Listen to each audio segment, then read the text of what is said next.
aproveitando aqui o clima de Copa e toda essa paixão envolvida, essa euforia que se tem quando a seleção vence, todo aquele conjunto. Eu sempre gostei do cenário do futebol, sempre fui um fã de pirotecnia, cantos dentro do estádio, cantos de incentivo, aquele planejamento todo que é feito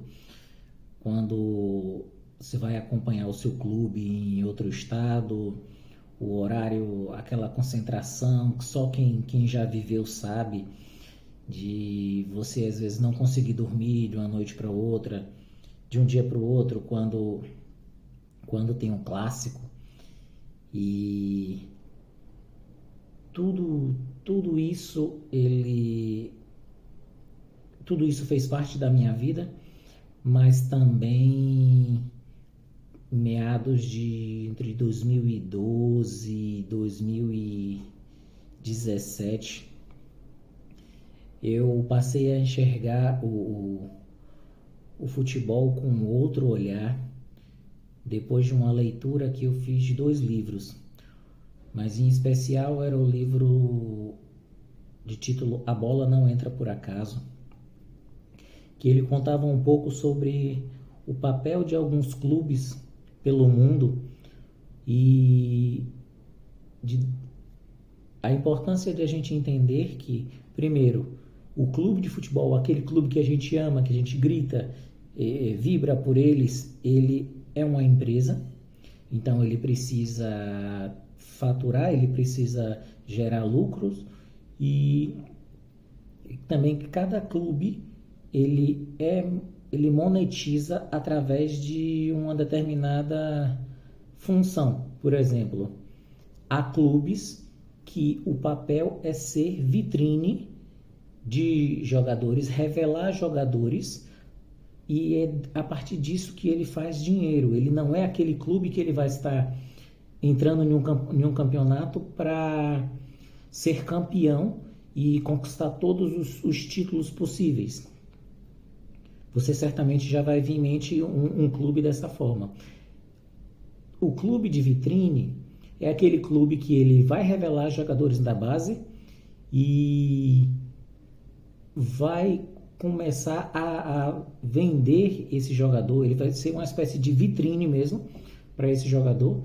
e a partir daí ele começa a fazer as transações internacionais e obter uma parte do passe do jogador e começa a faturar a partir daí.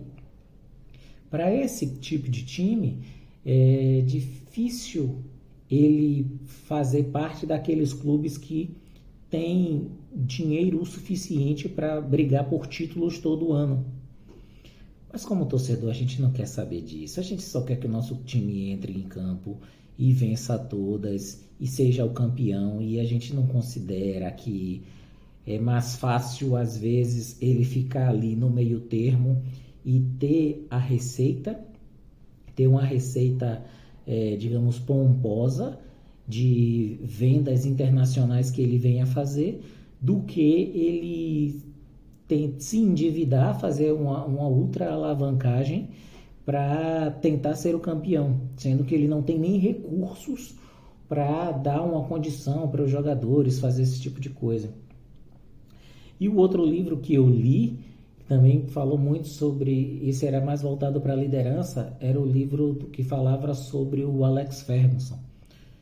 e o seu período de gestão na frente do Manchester United. Esse livro foi lançado em 2016,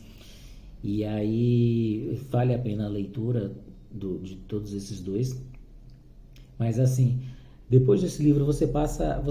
passa a encarar o futebol de uma maneira diferente. Não que você não vibre, mas que você entende assim, hoje o clube fez o que pôde, hoje o clube, embora a torcida fique na cobrança, mas é dessa forma que o clube monetiza. E como eu disse, a gente precisa ver que o nosso clube de futebol é uma empresa, e empresa vive de faturamento e vive de transações e lucro, e se não dá lucro, ele não tem como se manter competitivo. E era isso que eu queria trazer hoje, que